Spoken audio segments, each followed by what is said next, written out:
terkait dengan temuan-temuan budaya-budaya daerah yang ada kaitannya dengan kesehatan. Oleh karena itu, hari ini saya minta perwakilan dari daerah-daerah yang berbeda menyampaikan temuan-temuan budaya-budaya daerah yang ada kaitannya langsung dengan upaya-upaya kesehatan. Terus diberi ulasan, ya, komentar. Yang pertama, budaya tersebut menurut pandangan saudara itu bertentangan atau mendukung upaya kesehatan. Terus dampak pada masyarakat selama ini terkait budaya itu bagaimana? Ya. Ini nanti akan kita jadikan dasar dalam pembahasan-pembahasan materi berikutnya, yaitu tentang transcultural nursing dan pengkajian serta intervensinya. Nah, oke, begitu ya. Ya tadi sampaikan ke Mbak Anggi. Oke, silahkan diatur Mbak Anggi siapa dulu dari daerah mana, dan kalau bisa mohon on cam ya biar saya juga eh, ini kenal dengan Bapak Ibu sekalian. Makasih, makasih. Ya, Ya, selamat sore teman-teman. Dari Kaltim dulu ya. Sore Banggi. Ore Kaltim. Iya. Ya, boleh Pak. Selamat Bu sore Pak. Sri ya. Selamat sore Bu Sri, Ya Pak. monggo. Ya, nama saya Widi Pak. Saya dari Rumah Sakit Restu Ibu, Balikpapan Pak, Kalimantan Timur. Jadi Oke. fenomena yang terjadi di Balikpapan juga di Samarinda itu adalah pada saat pasien-pasien patah tulang menggunakan minyak bintang Pak. Dari Jadi tumbuhan itu ya, atau dari hewan? kami kalau misalnya menanyakan kepada pasien yang dari wawancara kami, pasien yang kita tanya pakai apa ini Pak, gitu misalnya minyak bintang. Terus kami tanya minyak bintang ini dari apa Pak? Ya banyak sih anu Pak yang menyebutkan katanya minyak sakti, ada yang bilang dari air mayatnya bayi, macam-macam sih Pak yang Oh, disampaikan itu oleh bukan ini ya, mereka bukan bentuk itu. kemasan ya, seperti minyak kayu putih bukan ya? Kami juga kurang tahu Pak karena pada saat misalnya wawancara itu pasien sudah ada mungkin semingguan ke rumah sakit ke IGD dikasih minyak bintang terus dibalut datang hanya untuk misalnya ronsen gitu saja Pak karena dipercaya Oke. pada saat mengoleskan minyak bintang misalnya dia di kaki maka itu akan cepat nyambung gitu Pak patah tulangnya. Mereka yang percaya seperti itu Pak. Sekalinya begitu di ronsen ya tidak ada nyambungnya, tetap patah juga di tempat yang sama juga seperti itu Pak. Ada juga yang bilang katanya ada yang dari mayat ular, banyak sih Pak. Ada yang memang katanya minyak sakti dari macam-macam Pak itu versinya mereka kalau kita tanya. Oke, Bu Sri, terima kasih. Terus Ya, menurut Bu Sri bagaimana? kalau menurut kami Pak, ya kami memang kurang mendukung ya Pak, kurang mendukung eh, hal tersebut karena banyak pasien-pasien kami yang kapan hari juga pernah umur 17 tahun datang dengan fraktur femur sinistra sudah dikasih minyak bintang berkali-kali katanya ke dukunnya itu di ronsen sekalinya dia sudah tumbuh kalus Pak. Pada saat tumbuh kalus mau tidak mau akhirnya orang tuanya mau untuk dikonsul ke dokter ortopedi. Nah, sekalinya begitu kita konsulkan dokter ortopedi direncanakan operasi, maka dari dokter ortopedi agak kesusahan untuk melakukan operasi tersebut karena katanya harus dibentuk patah baru, luka baru seperti itu. Nah, memang kami sih kurang mendukung hal tersebut, Pak. Cuman dampak di masyarakat ini banyak masyarakat yang masih percaya apabila minyak bintang itu bisa menyembuhkan atau bisa memulihkan patah tulang. Memang sebagian kalau dari yang pasien-pasien juga, oh ini kemarin Bu juga pernah tangannya patah anak saya, tapi dikasih minyak bintang sembuh. Ya mungkin patahnya pada saat itu anak-anak umur 5 tahun atau 6 tahun, Pak. Tapi pada saat yang umur dewasa, yang sudah 17 tahun ke atas, mesti datang dengan keluhan, ya sudah tumbuh kalus, baru jalannya apa masih bengkok dan tidak nyambung di tulangnya itu, Pak. Seperti itu. Oke, terima kasih Bu Sriwidi. Memang Ya, Pak. kalau Terima kasih. kalau kalau saya dengar ini minyak bintang sudah familiar di masyarakat itu ya, minyak Ya, Pak. bintang ya. Sehingga eh, kalau dari sisi tadi bukti-bukti pemeriksaan dampaknya amat merugikan ya, amat merugikan Ya, dampaknya. ya, Pak. Tapi di versi lain di masyarakat eh, tanpa ada pembuktian yang jelas, mereka Ya, mengakui bahwa eh, minyak bintang itu membawa andil dalam penyembuhan tulang. Gitu ya. penyembuhan. Betul. Saya pernah juga mengalami itu, Bu.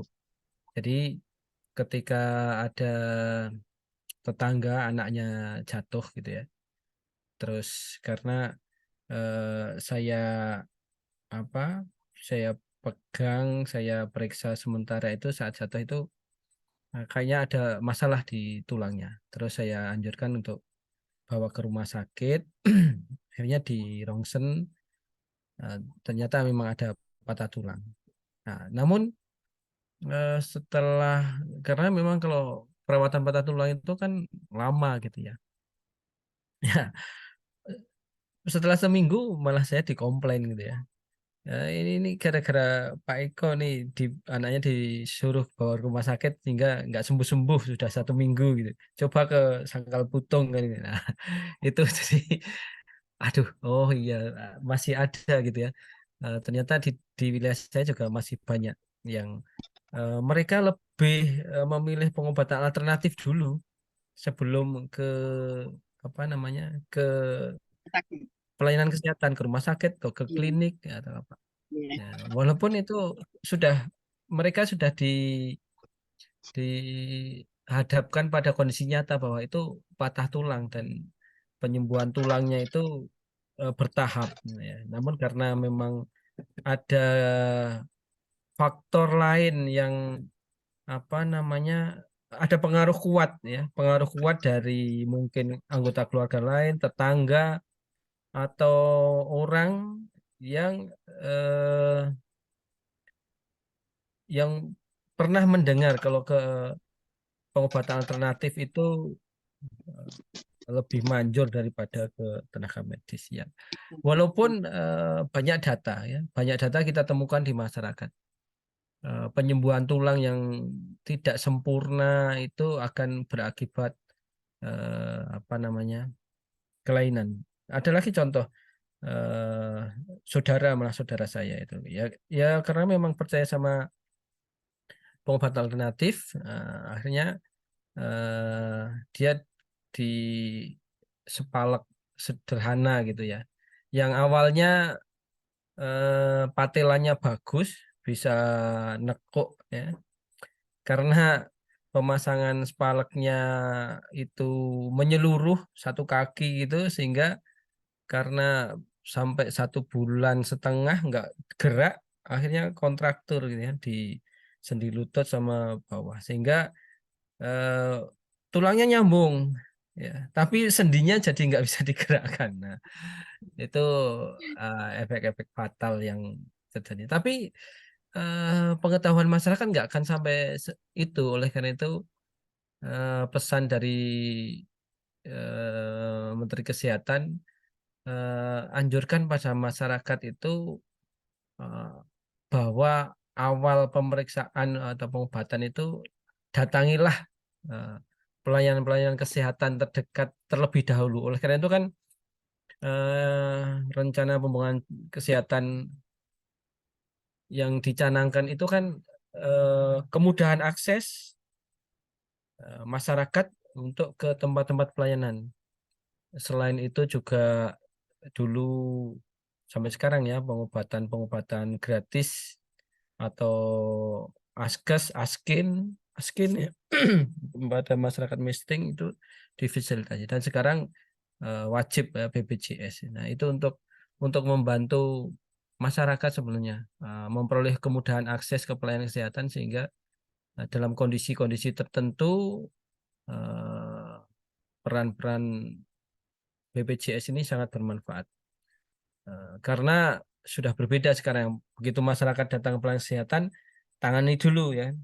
Tidak ditanya uangnya dulu, tapi tangani dulu gitu ya. Nah, terima kasih Bu Sri.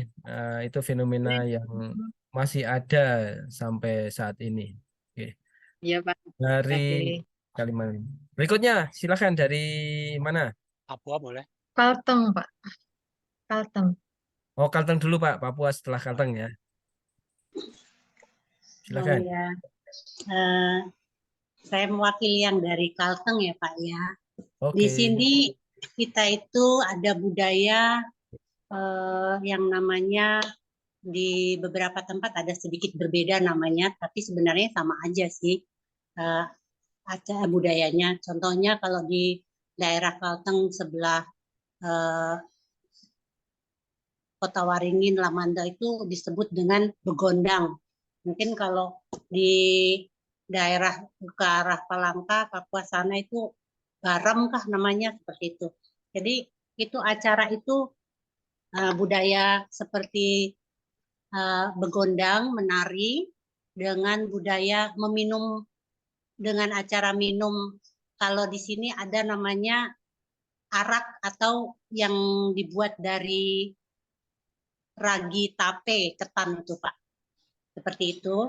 Cuman ada budaya di sini saat itu karena memang masih tradisional, dia menggunakan itu untuk minumnya itu biasa mereka seperti dijadikan satu tempat, ujung tanduk dari rusa itu loh Pak. Jadi digunakan itu, minumnya itu bisa satu tanduk itu atau satu gelas kalau sekarang ya, itu bergantian Pak. Jadi arak itu ya? Iya, tapi menggunakan satu tempat itu Pak, bergiliran sambil menari, sambil beracara. Acara itu biasanya contohnya acara kalau di sini namanya tewah ya, ada yang meninggal atau memindahkan tulang belulang yang sudah lama mau ya, memindahkan lagi seperti itu. Atau ada acara peresmian atau tamu penghormatan seperti itu, ada itu dengan acara yang seperti itu. Nah, itu budaya di sini itu masih ada seperti itu Pak. Cuman sekarang ini sudah agak bergeser sedikit lah, sudah mungkin orang sudah mengerti tentang kesehatan, jadi sudah enggak, ada beberapa sudah membawa gelasnya sendiri gitu loh Pak. Oh, cuma beda deh, pakai gelas yang tadinya pakai tanduk rusa gitu ya, tapi tetap dilaksanakan ya. Ya, nah itu makanya saat itu pada saat tahun 2005 kayaknya ya, Mas Dono itu yang pernah di daerah Toka sana itu, jadi di pedalaman sana itu yang pernah seperti Pak Kristomi itu. Jadi kalau di tempat kalau di sana itu Pak, kalau sudah ada acara, makanya pada saat itu acara-acara seperti itu diadakan. Saya ingat 2005, 2003 itu tingkat penyakit TB paru itu sangat tinggi di sana Pak. Karena ya kurang lebih ada faktor itu mempengaruhi seperti itu Pak. Dengan cara minum bergantian dengan satu gelas itu memang saat itu 2004-2005 itu tingkat TB paru di sana sangat tinggi. Itu sih dampak negatif yang kami perhatikan sebenarnya. Makanya acara-acara seperti itu sekarang agak-agak lebih nggak terlalu seperti dulu harus satu tempat berbagi bersama keliling. Bisa satu gelas itu, satu tanduk itu bisa 5-10 orang itu Pak. Seperti itu. Tambah lagi orangnya pakai sirih lagi seperti itu Pak. Itu aja sih Pak kalau budaya. Itu untuk pengobatan apa Bu itu? Pengobatan jenis penyakit apa? Sebenarnya sih dibilang kalau mereka meminum sedikit aja, mereka bilang cuma untuk menghangatkan badan saja, untuk pergi ke ladang, Oh, apalagi kan di sini sawahnya untuk tidak seperti di Jawa ya Pak ya. untuk Ladangnya kan meningkatkan stamina gitu ya stamina, istilahnya. nggih, Ya ya ya nggih ya seperti untuk itu Pak. memberikan. Oke. Ya. Eh nah ini baru kita dengar kawan-kawan. Ada budaya untuk mempertahankan stamina agar tetap bugar, tetap sehat. Ada budaya minum arak bersama ya. Minum arak bersama.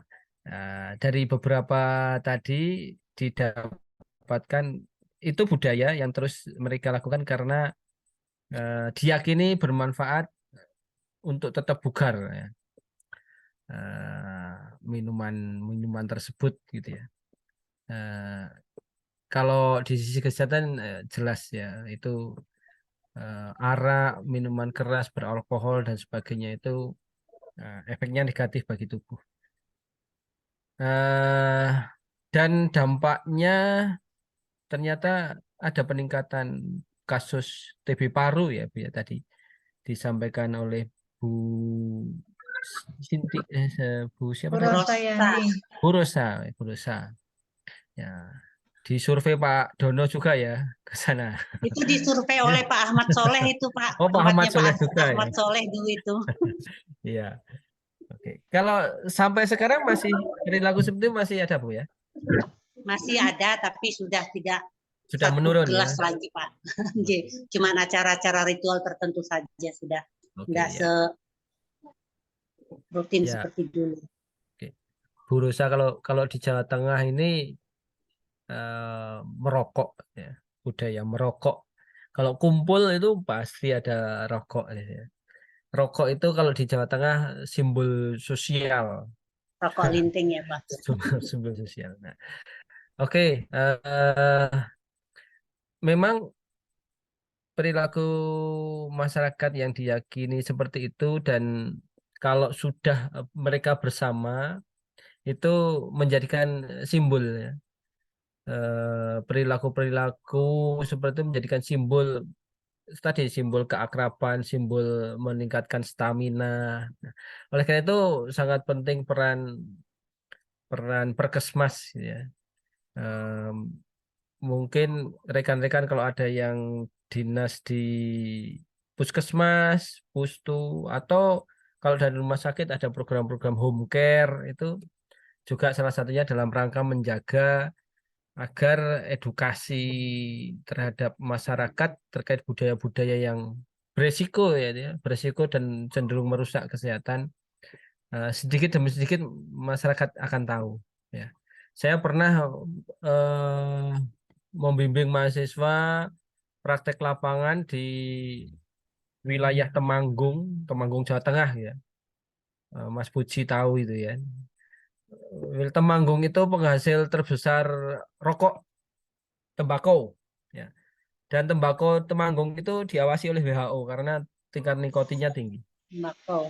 Ya, ketika mahasiswa itu melakukan penyuluhan agar masyarakat tidak mengkonsumsi rokok gitu ya, mereka mendapat perlawanan dari masyarakat ya. Karena tembakau itu menjadi salah satu mata pencaharian masyarakat. Sehingga kalau mereka harus menghilangkan kebiasaan merokok akan berdampak pada hasil-hasil apa namanya pertanian tembakonya yang merupakan mata pencaharian mereka.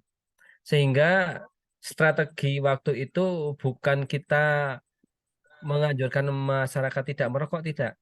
Tapi upaya edukasi ketika masyarakat itu merokok dan efek sampingnya batuk. Nah, kita ke arah sana ya, penanganan-penanganan efek samping dari akibat rokok itu. Terutama pencegahan eh, kebiasaan merokok pada anak-anak usia dini, anak-anak SMP, SD itu sudah nggak asing di sana tuh. Nah, dan itu eh, edukasinya seperti itu. Akhirnya ya silahkan, kita nggak melarang rokok ya, karena pemerintah juga nggak melarang ya. Tapi kalau sudah sakit, batuk dan sebagainya, ya berhenti dulu, sembuhkan dulu batuknya atau sakitnya. Nah, dari situ sedikit demi sedikit mereka akan sadar, sehingga mereka sendiri, keluarga itu yang mengedukasi kepada anak-anaknya agar sebisa mungkin mengurangi ya, mengurangi. Kalau menghilangkan agak sulitnya, mengurangi frekuensi merokoknya. Ya, ya terima kasih fenomena yang tadi disampaikan, budaya masyarakat untuk meningkatkan kebugaran. Kalau saya punya murid juga dari daerah Lombok. Ada yang dari Lombok nih ya. Kalau di Lombok itu simbol keakrabannya dengan apa namanya? Kalau di Jawa Tengah merokok, kalau di sana ada minuman apa namanya itu saya lupa. Mungkin ada ya. Oke, nanti kalau ada yang dari Lombok silahkan. Monggo, sekarang lanjut yang dari Papua tadi ya. Pak siapa? Ahmad Sarir. Pak Ahmad, monggo, Pak Ahmad Syarif. Terima kasih atas waktunya. Untuk dari Papua, ada beberapa kebudayaan yang mungkin ada korelasinya dengan kesehatan. Pertama, kebiasaan masyarakat lokal Papua, mereka akan hidup berkumpul dalam satu rumah, namanya hone, di dalam satu hone, dengan sangat padat ya, dengan tempat yang kecil tapi penuh sekali. Dan di situ mereka membuat api untuk menghangatkan badan karena memang cuaca di sini pegunungan itu dingin. Dan mereka kan juga tidak memiliki selimut dan sebagainya. Jadi membuat penghangat. Nah, dampak negatif terhadap kesehatan pertama dengan kerumunan dan ventilasinya yang jelek, sangat mudah sekali terjadi penularan penyakit. Misalkan ada satu anggota yang kena penyakit TB, akan banyak sekali yang bisa mudah sekali menyebar. Makanya tingkat penyakit TB juga di sini cukup tinggi. Kemudian apabila meningitis juga beberapa sering terjadi juga.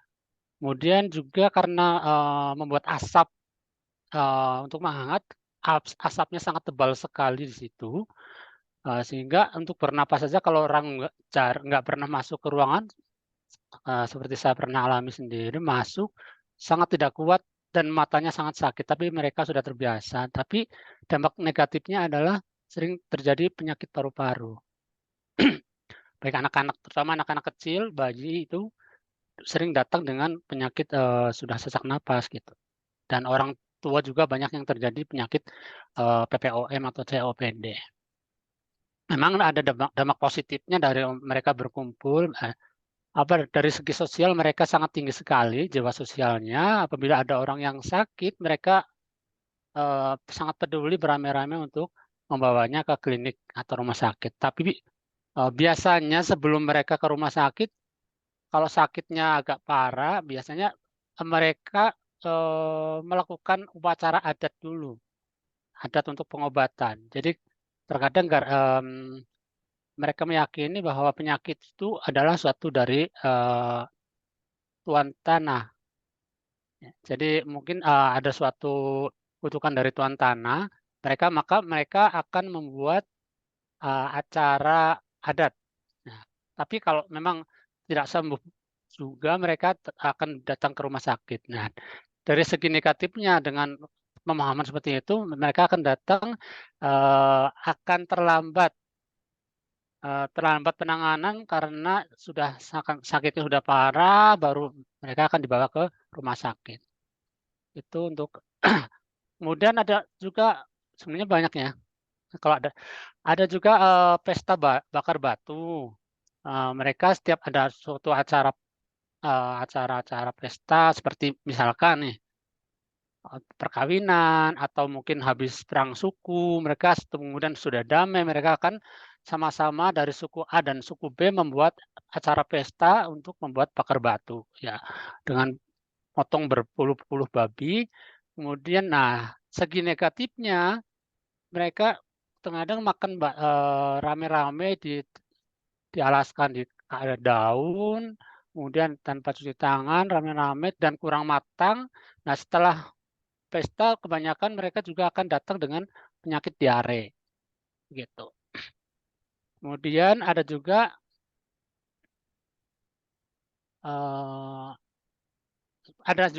yang beranggapan untuk penanganan pengobatan mereka, misalkan sakit kepala nih, mereka akan mengobatinya dengan cara disayat kepalanya, dikeluarkannya disayat-sayat. Misalkan sakit pinggang atau belakang, mereka akan disayat di pinggangnya, belakangnya, seperti itu. Nah, segi negatifnya, mereka akan datang ke klinik karena lukanya, terkadang terjadi infeksi ataupun perdarahan, itu segi negatifnya. Itu barangkali takutnya terlalu banyak, cukupan sekian dulu dari saya. Terima kasih atas waktunya. Oke, terima kasih Pak Ahmad. Pak Ahmad ini kayaknya bukan asli dari sana ya? Dari Jawa, Pak. Oh, dari Jawa. Jawanya mana, Pak? Iya, saya dari Jawa Cilacap. Oh, Cilacap. Tapi sudah Iya, lama di Papua sana. lumayan lama, Pak. 20-an Di tahun. daerah mana Papuanya, Pak? Di Timik, Papua, di Tembagapura. Oh, Tembagapura. Mimika, Freeport, Pak. Timika. Iya, di Freeport, Pak. Kalau saya pernah ke sana ke Sorong, Pak. Sorong. Oh, Sorong lumayan jauh, Pak. Harus Iya. pakai pesawat lagi 1 jam. Iya. Oke, terima kasih. Ternyata Pak Ahmad sudah sampai mendalami ke budaya sana ya. Ada Iya, budaya-budaya yang sampai belusukan ikut iya. menghangatkan tubuh. Karena kita waktu di klinik memang khusus untuk pelayanan masyarakat ya, satu rumah sakit, tapi rumah sakit untuk penduduk asli situ gitu. Oh, Nah, dari rumah sakit, Pak? ada rumah sakit yang khusus memang untuk masyarakat. Jadi difasilitasi sama perusahaan Freeport. Mereka Freeport membuatkan rumah sakit. Nah, itu untuk masyarakat. Oh, oke. Berarti Nah, terjun langsung ke penduduk gitu. iya, terjun langsung di situ. Nah, sekarang Mas sudah ke rumah sakit yang untuk karyawannya sekarang. Dulu Oke, beberapa tahun yang lalu pernah di sana. oke. Ya, terima kasih Pak Ahmad dari di Freeport atau Iya, di sudah Freeport. di Freeport. Iya. Oke, Pak. Itu salah satu kebiasaan masyarakat terkait budaya untuk mempertahankan kesehatan sebenarnya. Budaya namun ada fenomena yang mereka kurang paham sehingga dampak terhadap tubuhnya, terhadap paru-parunya tentunya ya amat merugikan. Oke, terima kasih Pak Ahmad. Ya, ada Iya, lagi? Dari Timor Leste. Timor Leste, luar Dari negeri Timor ya. Leste. Silakan. Nah, Ya, kawan dari Timor Leste. terima kasih Pak. Dari Timor Leste, salah satu budaya yang sangat kuat di Timor Leste itu sebenarnya makan On cam sirih Pak. dan Kayaknya merokok. saya tahu Bapak ini suaranya saya nggak asing. Silakan Pak, on cam. Oke, terima kasih. Sudah bisa didengar ya Pak ya? Sudah, tapi kameranya wajahnya. Oke, terima kasih Pak. Izin Lulusan Ngudi saya. Waluyo D3-nya bukan Pak? Bukan ya? Iya, iya Pak. Tahun berapa Pak? Lulusan Ngudi Waluyo? Bukan, saya di Timor Leste, lulusan Universitas Timor Leste. Oh, Universitas Timor Leste. Ya, Nah, Universitas Negeri Timor Leste. oh, ada D3 keperawatan sana Pak ya? Ada D3 keperawatan dengan S1 keperawatan, tapi sementara yang jalan D3 keperawatan. Oke, silakan Pak. Saya kayak kenal suaranya mirip dengan alumni dari sini. Orang anak-anak Timor Leste. Banyak sekali dari sini. Ada 200-an. Silakan Pak. Terima kasih Pak. Ya. Salah satu budaya Timor Leste yang sangat kuat sementara masih berjalan itu sebenarnya makan siri dan merokok. Itu adalah salah satu budaya yang sangat kuat. Karena setiap kali kalau ada acara atau melakukan salah satu acara, selalu diikut sertakan makan siri dan merokok. Itu wajib bagi setiap orang yang mengikuti acara tersebut. Namun yang saya mau bicara di sini karena fenomena ini sedikit membuat Kementerian Kesehatan, terlebih Kementerian Kesehatan Timur Leste, memberikan fokus kepada penelitian itu terutama tentang ibu yang baru melahirkan serta bayi yang baru lahir. Itu ceritanya begini, kalau di Timor Leste setelah melahirkan biasanya harus 40 hari, selama 40 hari itu harus di dalam rumah saja, tidak boleh keluar.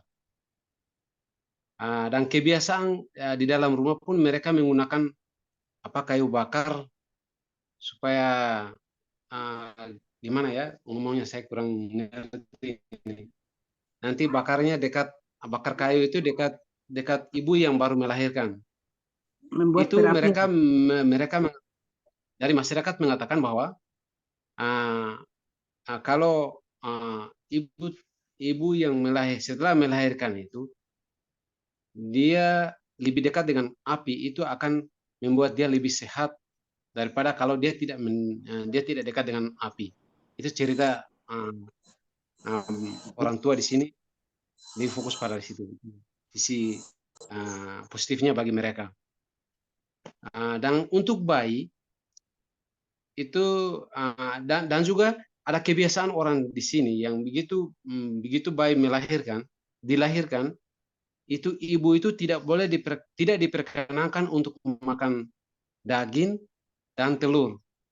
Dia hanya diizinkan untuk makan makanan terutama jagung rebus, jagung yang sudah ditumbuk baru rebus, atau jagung yang langsung direbus selama 40 hari menyusui untuk pertama kali. Itu harus menggunakan jagung rebus. Kata orang tua di sini, mereka mengatakan kalau makan jagung rebus itu air susu ibu akan lebih kental dan gizinya lebih tinggi bagi bayi tersebut. Itu menurut kata orang di sini. Tapi dari segi kesehatan dan Kementerian Kesehatan Timor Leste setelah melakukan penelitian mengatakan bahwa dari segi ibu seringkali itu memunculkan ibu terkena anemi karena dia terlalu sering dekat dengan api dan harus minum terus selama 40 hari harus minum air panas terus, sehingga dampak positifnya itu akan memunculkan ibu itu akan terkena anemi. Dan untuk bayi, kebanyakan bayi itu terkena hipokalemia atau kekurangan cairan dalam tubuh, sehingga bayi itu akan menangis terus, kadang sampai timbul masalah atau penyakit lain. Mungkin bisa pneumonia karena terlalu dekat dengan cacar api atau cacar gitu.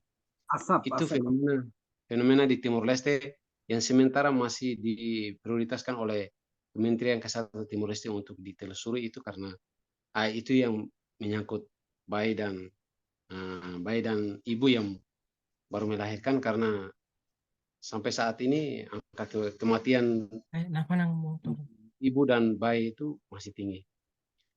Saya kira itu yang perlu saya sampaikan menyangkut fenomena tentang makan siri dan merokok. Itu sebenarnya sulit untuk dihilangkan di Timor Leste karena hampir semua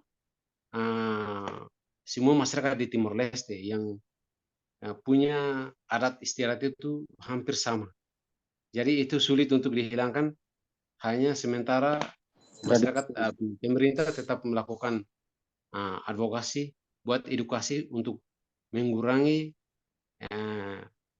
merokok dan makan siri, karena itu pun menimbulkan dampak yang negatif banyak seperti kanker mulut, kanker paru dari merokok. Karena mulai dari kekanak-kanakan orang tua itu sudah memberikan hal-hal seperti itu, sudah memberikan memberitahukan untuk melakukan hal-hal seperti itu karena itu dididik dari dalam rumah bahwa harus merokok supaya kelihatannya itu bahwa laki-laki harus makan sirih bahwa supaya kelihatannya itu betul-betul wanita yang cantik begitu. Itu yang perlu saya sampaikan dan sampai saat ini pemerintah Timor Leste melakukan salah satu metode pencegahan untuk masyarakat tidak boleh merokok itu melalui mengurangi ekspor tembakau ke Timor Leste, terutama rokok. Dan rokok di Timor Leste mulai harganya mulai tinggi karena Menaikkan harga. ya begitu Mas Siko. Pemerintah mulai menaikkan harga karena melihat bahwa dari merokok itu bisa menimbulkan seperti daerah lain yang seperti terjadi di Irian Jaya. Itu angka TBC-nya terlalu tinggi. Sehingga masyarakat pemerintah melakukan hal-hal itu untuk mengurangi kebiasaan masyarakat dalam merokok. Saya kira seperti itu yang saya perlu sampaikan. Terima kasih, Pak. Oke, terima kasih Pak Jau. Panggilannya siapa Pak? Panggilannya John. John Kim, Pak. John. John. Terima kasih Pak John dan teman-temannya dari Timor Leste. Dari Timor Leste ada berapa orang nih? Kita ada 8 orang, Pak. Tapi 1 orang sementara tidak ada informasi. Mungkin ada kendala lain. Oke. Ya, semoga nanti ada rencana mau datang ke Semarang ya Pak ya. Ya, seperti itu, Pak. Iya, ya, sehingga nanti bisa menikmati kampus di sini ya. Betul, Pak. Ya. Oke, terima kasih Pak John. Ternyata juga, di Pak. sana ada fenomena perilaku yang terkait dengan kesehatan. Ya, merokok ya juga hampir sama dengan di Jawa ya. Dan juga ada fenomena yang lain yang itu yang tadi disampaikan sampai dengan Pak John ini ternyata banyak sekali dampak-dampak negatif dari budaya yang dianut oleh masyarakat. Mungkin ada yang mau menyampaikan budaya yang justru itu bermanfaat atau mendukung kesehatan. Ya. Satu lagi sebelum nanti saya tunjukkan teorinya Leninger. Satu lagi dari mana? Jawa Tengah. Jawa Tengah. Oke. Siapa dari Jawa Tengah? Silahkan. Satu lagi. Ya, terima kasih Pak. Assalamualaikum warahmatullahi wabarakatuh. Waalaikumsalam warahmatullahi wabarakatuh. Bu Ya, Ika, saya dari mana Bu? Ya, mewakili teman-teman dari Jawa Tengah.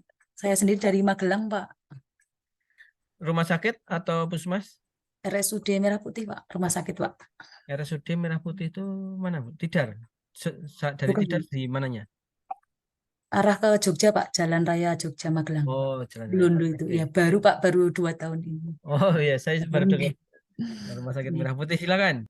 Ya, kalau di Jawa itu yang sering ya Pak, yaitu pasien untuk post-op itu enggak boleh makan telur, enggak boleh makan daging, bolehnya cuma makan tahu tempe bacem seperti itu, sama suruh minum jamu.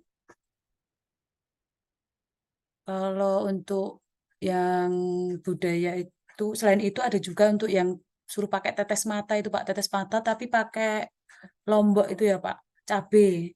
Cabenya diulek gitu, digerus nanti airnya itu diteteskan ke mata. Biar kalau malam itu bisa begadang, enggak ngantuk. Seperti itu. Itu untuk yang dampak kesehatannya yang untuk makan, tidak boleh makan telur, tidak boleh makan daging, itu nanti untuk luka posopnya sulit sembuh ya. Jarang, enggak kering-kering gitu ya Pak. Jahitannya ada yang enggak bagus, seperti itu. Terus selain itu ada juga yang orang tua itu pada itu Pak, nginang itu loh Pak, ngunyah daun sirih. Itu agar giginya itu tetap putih, awet enggak lepas itu Pak. Setahu saya itu sih, yang lain enggak tahu, mungkin bisa ditambahkan teman-teman yang dari Jawa. Oke, terima kasih Bu Ika dari Rumah Sakit Merah Putih. Iya. Ya, memang di Jawa ada budaya seperti itu. Ketika pasien setelah dioperasi, dijahit, ya, terus pulang, asupan nutrisinya jadi berkurang. Ini contoh saya sendiri aja ya. Saya itu waktu SD dulu setelah hitan, dan sampai sekarang masih banyak ini di masyarakat saya. Setelah hitan itu anak yang di hitan itu nggak boleh makan daging, nggak boleh makan sayur-sayur yang ada kuahnya, Telur. karena takut untuk nggak sembuh-sembuh, belenyek terus gitu. Sehingga anak-anak kalau habis di hitan itu kurus-kurus gitu karena banyak pantangan ya. Nah, tapi kalau untuk yang daun sirih untuk nginang itu efeknya memang eh, diyakini oleh masyarakat itu membantu perawatan gigi dan mulutnya. Jadi itu salah satu contoh efek positif dari budaya turun-temurun menginang itu bagus ya, untuk perawatan. Bahkan di kampung saya masih ada yang mempertahankan itu dengan minang sudah tua, tapi selalu bawa itu daun sirih terus sama kapur kayaknya putih-putih itu ya. Terus nanti kalau masukkan mulut jadi merah itu kan, jadi merah. Tapi giginya bagus. Sudah 60-an, sudah hampir 80 tahun tapi dia masih kuat untuk makan makanan yang ini. Oke, terima kasih. Saya akan tunjukkan bukunya. Ya, bentar-bentar. Nah, ini sudah kelihatan Bapak Ibu? Belum. Belum. Kita tunggu sejenak. Nah, di saya sudah muncul sih. Mbak Anggi sudah kelihatan belum? Belum, Pak. Belum, Pak. Mas, Sudah saya share ini. Nggak ada Pak gambarnya. ada tulisan Microsoft has started screen sharing. Sudah saya share ini. Iya, tapi belum muncul screen-nya. Nggak kelihatan. Kalau di saya sih sudah muncul. Belum muncul, Pak.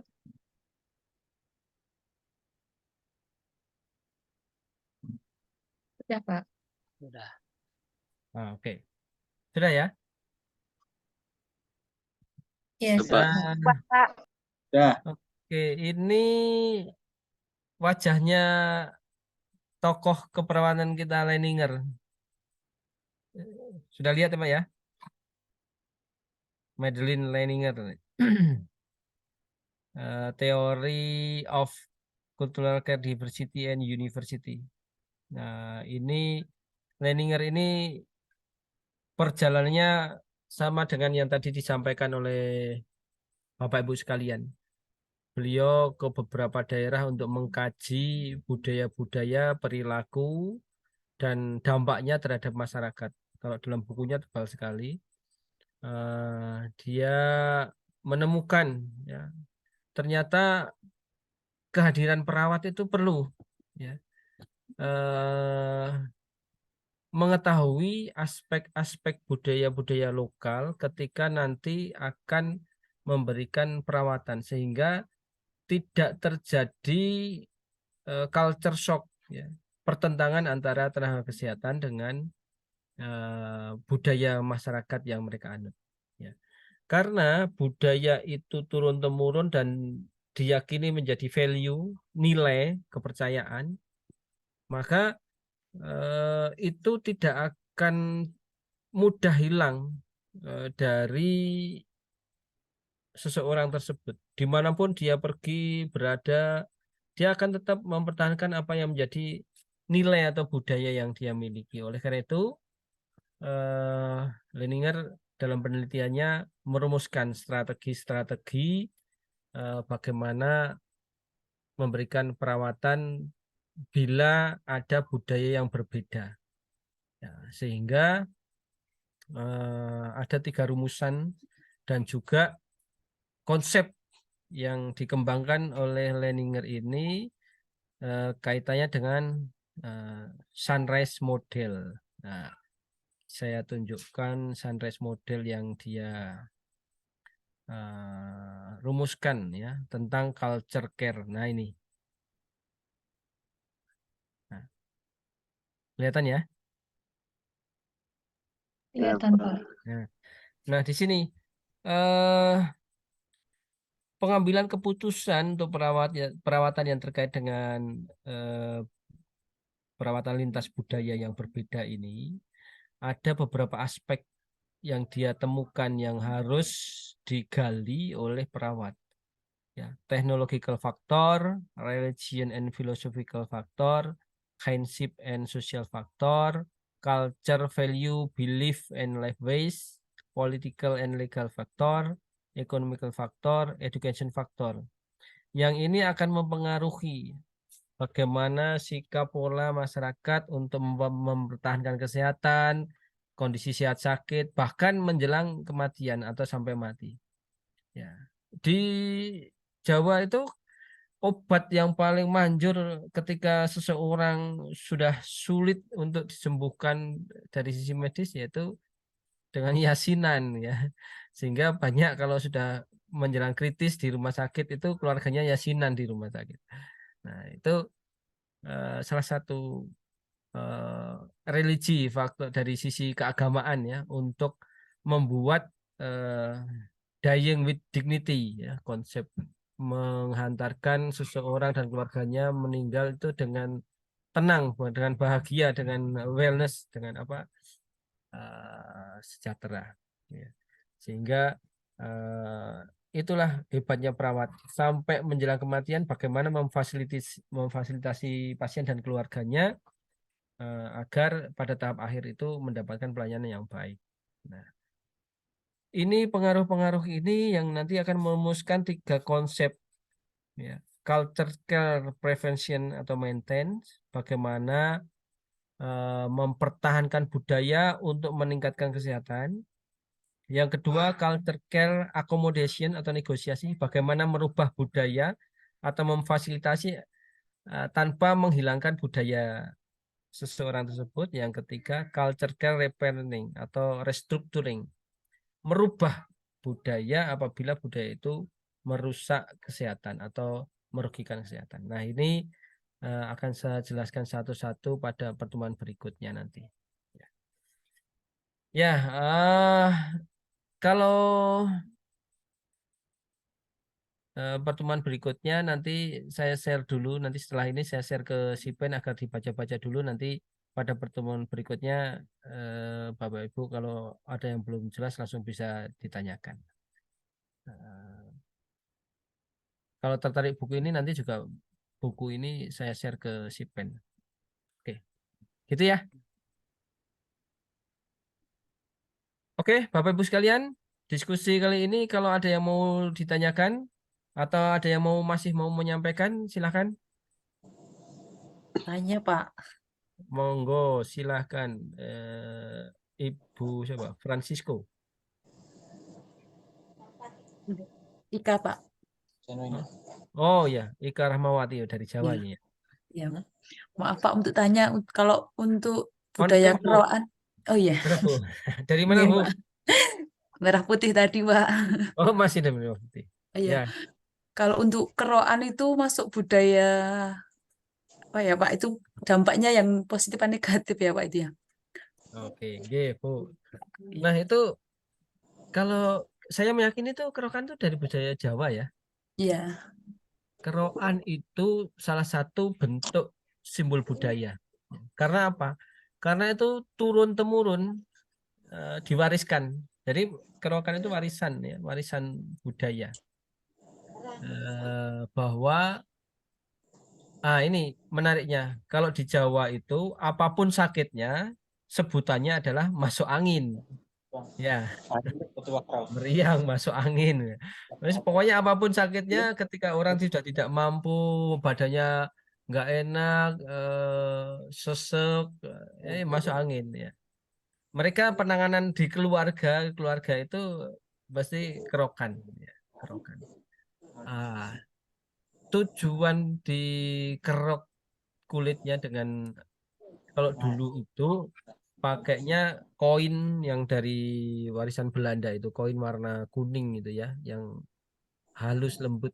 Nah, untuk sampai kulitnya muncul warna merah. Nah, setelah itu terus dipijat, dimasase. Nah, itu di teori keperawatan ada ya, masase itu ternyata akan berdampak pada dikeluarkannya hormon-hormon relaksan ya, endorfin dan sebagainya. Ya, sehingga membuat tubuh menjadi rileks. Kalau tubuh rileks, peredaran darah nyaman, itu membantu menenangkan tubuh, sehingga kalau orang habis kerokan, habis diurut, dipijat itu akan merasa rileks, nyaman, sehingga meredakan sesaat rasa sakitnya. Nah, itu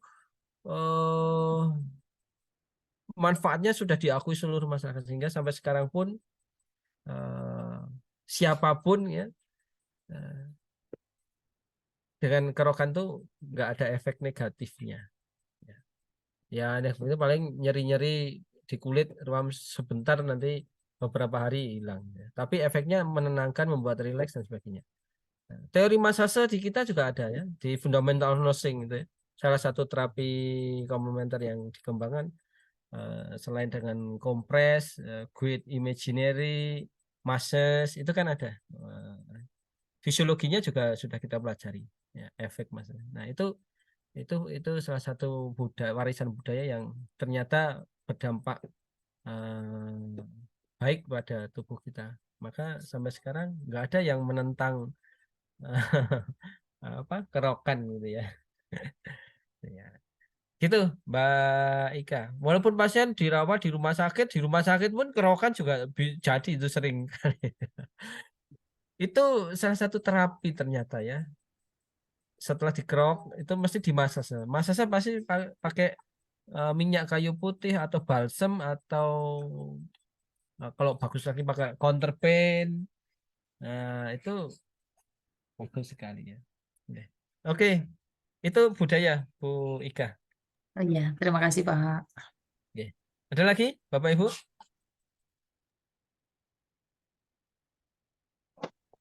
Ya, Pak. Ada yang mau disampaikan? Ya, Pak. Saya dari Balikpapan tadi, Pak. Ya. Kalau ya, Pak, dari kami, Pak, biasanya itu pasien anak, Pak. Jadi pasien anak keluhannya demam, pada saat ke IGD itu kuning semua, Pak. Kuning semua di kakinya, di badannya, di muka-mukanya juga kuning. Baru kita tanya, kenapa Bu, ini kok kuning semua? Dikasih kunir, katanya biar untuk ngurangin panasnya gitu, Pak. Apakah khasiatnya kunir itu untuk penurun panas juga ya, Pak ya? Kalau misalnya dari dilihat itu, apakah termasuk budaya, Pak? Gini, kalau kita mau mengatakan ini budaya atau tidak, maka konsep yang kemarin saya sampaikan, ciri-ciri bahwa itu disebut budaya, itu beberapa cirinya adalah diperoleh secara turun-temurun. Yang kedua, ada pengakuan dari masyarakat ya, sehingga itu menjadi nilai atau value yang diyakini ya. Baik pengetahuannya itu dari hasil latihan, hasil membaca, atau dari sebuah kalau kalau kalau dari sisi paranormal ada ritual tertentu yang yang dimiliki oleh masyarakat itu, sehingga dengan teknik-teknik tertentu secara turun-temurun itu diyakini.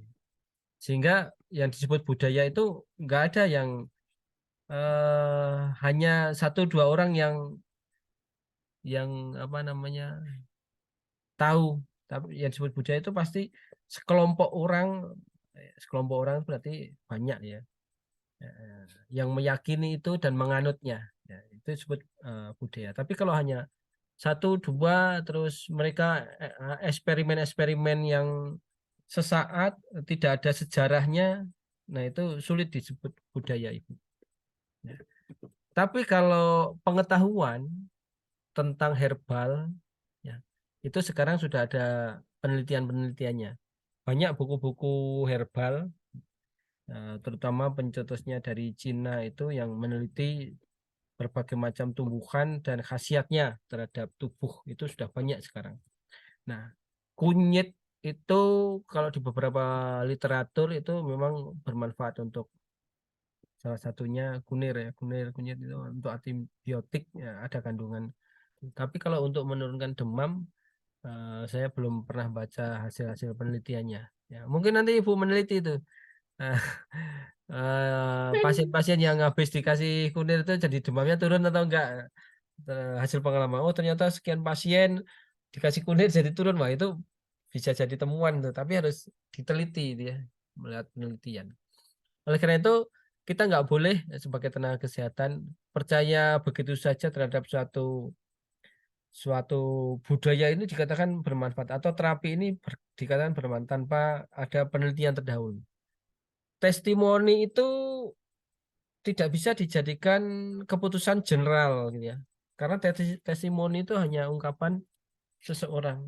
Bisa jadi seperti contoh obat. Obat itu pada orang tertentu akan rentan, ada orang tertentu pada target-target organ tertentu akan baik ya. Karena kemampuan adaptasi masing-masing organ seseorang itu kan berbeda-beda ya. Tapi harus ada penelitiannya dulu ya. Oke, Bu. Demikian. Baik, Pak. Ya, terima kasih, Pak. Sama-sama. Terima kasih, Bu. Oke, Pak Francisco ada yang mau tanyakan?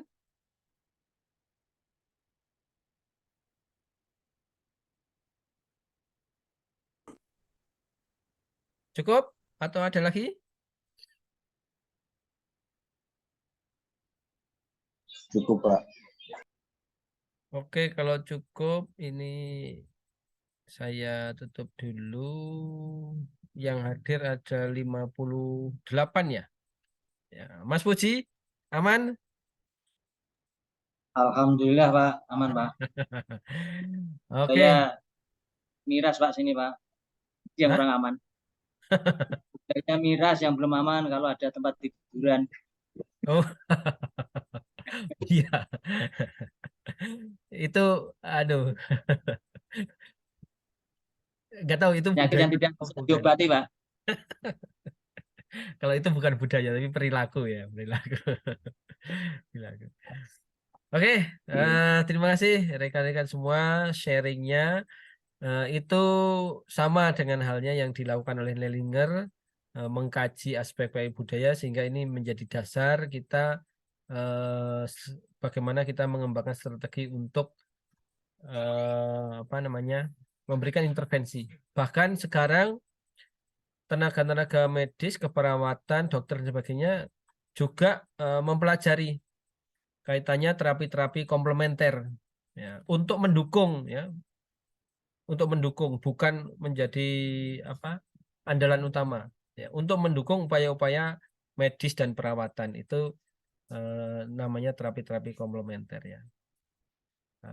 Akupunktur, akupressure, massage ya, teknik-teknik hipnoterapi sekarang malah banyak perkembangan tuh ya, teknik bekam dan sebagainya dipadukan untuk mendukung bahkan sudah diatur juga di pemerintah dan ada sertifikat-sertifikat yang menyertainya. Oleh karena itu ketika orang mau memberikan upaya pengobatan atau terapi pada masyarakat harus tersertifikasi sekarang ya. Nah, ada izin ya, izinnya sudah diatur. Oke, terima kasih. Semoga bermanfaat bahasan sore kali ini. Kurang lebihnya mohon maaf. Kita tutup ya, kita sudahi. Terima kasih. Selamat sore. Wassalamualaikum warahmatullahi wabarakatuh. Sore Pak, terima kasih.